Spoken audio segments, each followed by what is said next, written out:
వి gold trusted gold buyers తాకట్టులో ఉన్న బంగారాన్ని విడిపించి ఈ రోజు ఉన్న మార్కెట్ ధరకే కొనబడును. మరిన్ని వివరాలకు సంప్రదించండి 77107720.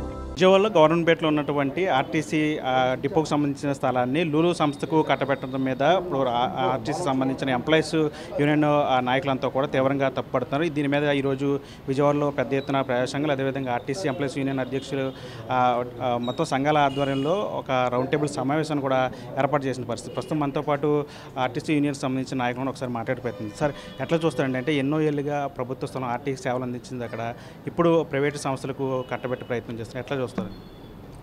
ఇప్పుడు ఆర్టీసీ స్థలాలు దాదాపు 1950 ఎకరాల వరకు ఉన్నాయి. చాలా విలువైన స్థలాలు అర్బన్ ప్రాంతాల్లో ఉన్నాయి.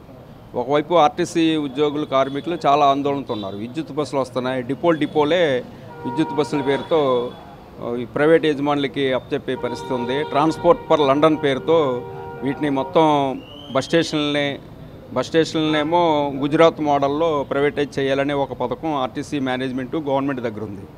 అదొక ప్రయత్నం. మన ఆటోనగర్ బస్ స్టేషన్ని ఆ విధంగా ప్రైవేట్ వాళ్ళకి ఇవ్వాలనే ప్రయత్నం జరుగుతుంది. తెలుగులో ఫాస్టెస్ట్ న్యూస్ ఇప్పుడు కొత్త అవతారంలో 5 సెకండ్లోనే పూర్తి వార్తా సమాచారం మీ చేతిలో. సోషల్ మీడియా ట్రెండ్స్ మీ కళ్ళ ముందుకే live TV and voice search ఆప్షన్స్తో ఇప్పుడే డౌన్లోడ్ చేయండి. యాప్ లింక్ డిస్క్రిప్షన్లో ఉంది.